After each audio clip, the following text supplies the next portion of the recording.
Marlène, Marco et Jean-Claude te retrouvent avec beaucoup de bonheur. Notre référence pour ce jour est Matthieu 3, versets 4 à 6. Notre thème est « Et confessant ».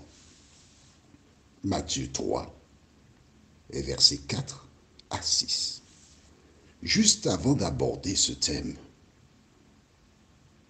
recherchons la présence du Saint-Esprit. Prions. Notre Seigneur et notre Dieu, nous tournons nos regards vers toi. Nous voulons faire taire toute voix, toute situation qui viendrait s'interposer entre toi et nous. Tandis que nous nous apprêtons à ouvrir la parole, cet esprit, continue ton œuvre dans nos cœurs et dans nos vies. Transforme notre être et que nous ne soyons pas juste des auditeurs oublieux, mais des étudiants acharnés qui désirent connaître et suivre le chemin de Dieu. Merci de nous avoir entendus, Seigneur, et exaucés. Nous t'avons demandé ces grâces, non pas parce que nous en sommes dignes, non, mais c'est au nom de Jésus pour ta gloire éternelle. Amen. Rappelle-toi, nous avons dernièrement vu dans le livre de Actes des Apôtres, chapitre 17, les versets 30 et 31, le message que les apôtres prêchèrent après le départ de Jésus. Les évangiles, comme on les appelle, ce sont les livres de Matthieu, Marc, Luc et Jean. Ces 4 livres-là, les évangiles. Au début du livre de Actes des Apôtres, il est rapporté que Jésus se leva, laissa la terre et, s'élevant dans le ciel, retourna pour préparer la place pour ses enfants. Et à partir de ce moment, les disciples partirent et proclamèrent l'évangile. Le message qui était proclamé, c'était quoi? Quel était le contenu? Nous allons à nouveau lire dans Acte 17, versets 30 et 31. Déclare Dieu, sans tenir compte des temps d'ignorance, annonce maintenant à tous les hommes, en tout lieu, qu'ils aient à se repentir, parce qu'il a fixé un jour où il jugera le monde selon la justice, par l'homme qu'il a désigné, ce dont il a donné à tous une preuve certaine en le ressuscitant des morts. Quand tu lis cette référence, tu peux être tenté de croire que le jugement aura lieu à la fin des temps. Tu peux être tenté de croire que le jugement, c'est une rencontre, puisque tu vois, il a fixé un jour où il jugera le monde. Mais de quoi s'agit-il? Comment le jugement se fera-t-il? Allons au livre de Jean, chapitre 3, écrit dans ton cahier. Jean. Alors Jean, c'est le 4e livre du Nouveau Testament. C'est Matthieu, Marc, Luc, Jean. 4e. Jean, chapitre 3. Il existe une différence entre Jean et 1 Jean. 1 Jean, c'est à la fin même de la Bible. Mais Jean, c'est le 4e livre du Nouveau Testament. Jean, chapitre 3. Et tu verras comment le jugement se fait. Nous lisons à partir du verset 14 pour bien comprendre le contexte. Jean 3 à partir du verset 14. Et comme Moïse éleva le serpent dans le désert, il faut de même que le Fils de l'homme soit élevé, afin que quiconque croit en lui ne périsse point, mais qu'il ait la vie éternelle. Car Dieu a tant aimé le monde qu'il a donné son Fils unique, afin que quiconque croit en lui ne périsse point, mais qu'il ait la vie éternelle. Maintenant, verset 17. Apporte une attention soutenue. D'accord? Dieu, en effet, n'a pas envoyé son Fils dans le monde pour qu'il juge le monde, mais pour que le monde soit sauvé par lui. Attention, que le monde soit sauvé par lui, c'est-à-dire tous les humains aient la chance d'être sauvés. Pourquoi? Comment on obtient le salut? Verset 16 du même chapitre. Car Dieu a tant aimé le monde qu'il a donné son Fils unique afin que quiconque croit en lui ne périsse point, mais qu'il ait la vie éternelle. Quand je crois en Jésus, je crois qu'il est mon sauveur, je crois qu'il est mon Dieu, je crois qu'il est mon rédempteur. J'organise ma vie autour de Jésus. Et ce n'est plus moi qui vis, mais c'est Jésus qui vit en moi. Maintenant, lisons au verset 18. Celui qui croit en lui n'est point jugé. Tu as entendu? Celui qui croit en lui n'est point jugé. C'est-à-dire que lorsque tu te repens, tu acceptes Jésus pour sauveur personnel, ton nom est transféré du livre de mort au livre de vie. Tu as compris? Ton nom est placé sur le livre de vie. Je reprends verset 18. Celui qui croit en lui n'est point jugé, mais celui qui ne croit pas est déjà jugé parce qu'il n'a pas cru au nom du Fils unique de Dieu. Tu vois? Celui qui ne croit pas, celui qui n'accepte pas est déjà jugé. Son cas est scellé. Et rien ne saurait changer sa destination finale.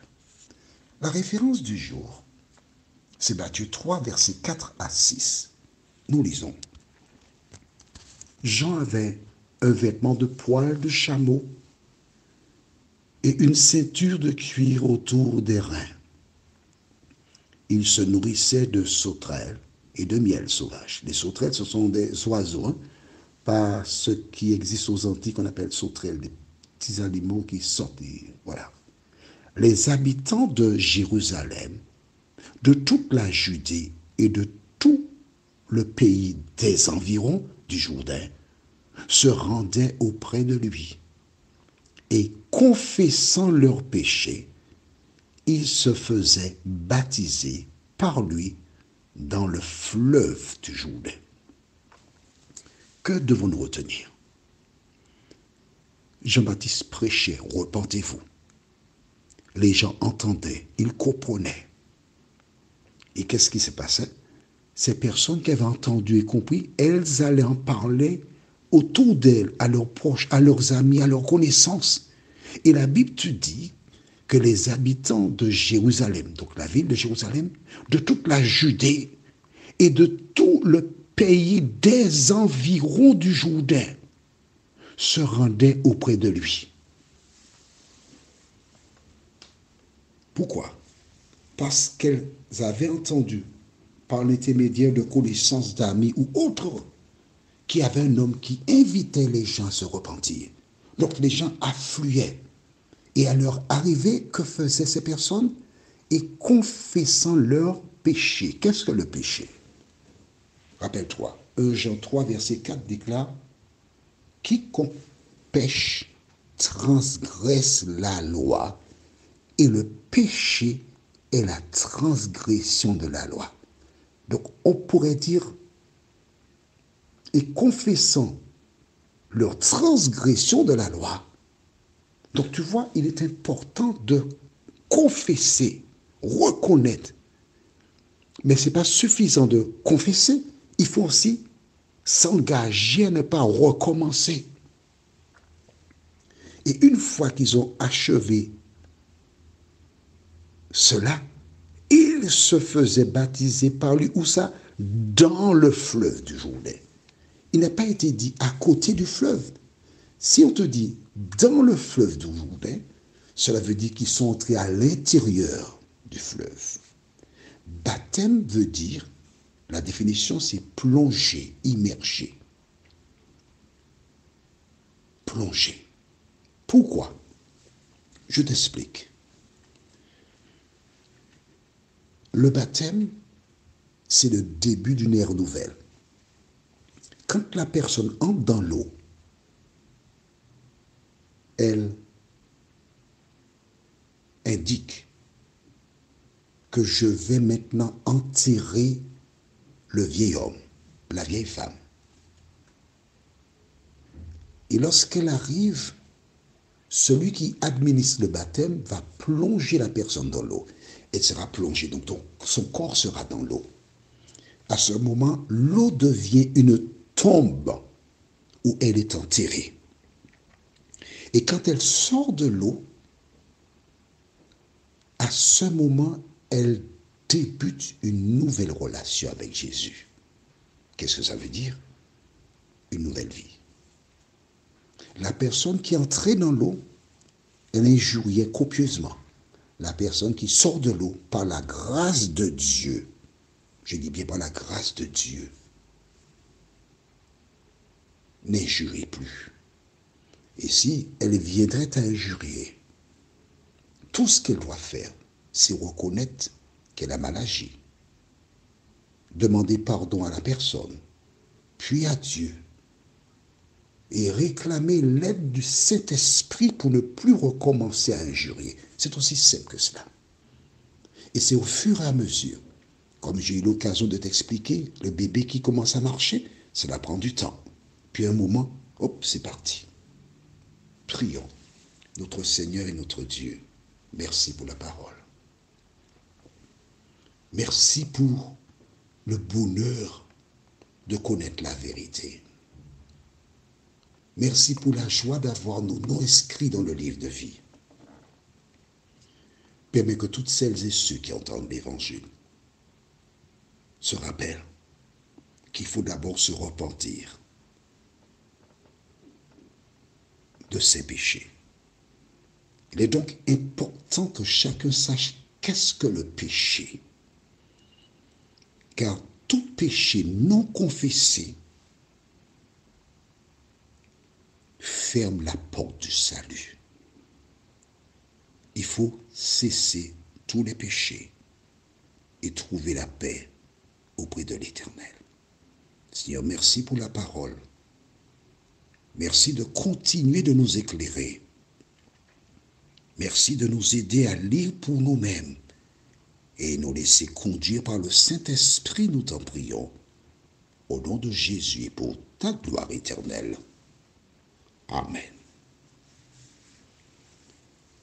Les références de l'étude, la prochaine, se trouvent dans toujours Matthieu chapitre 3, les versets 13 à 15. Matthieu 3, versets 13 à 15.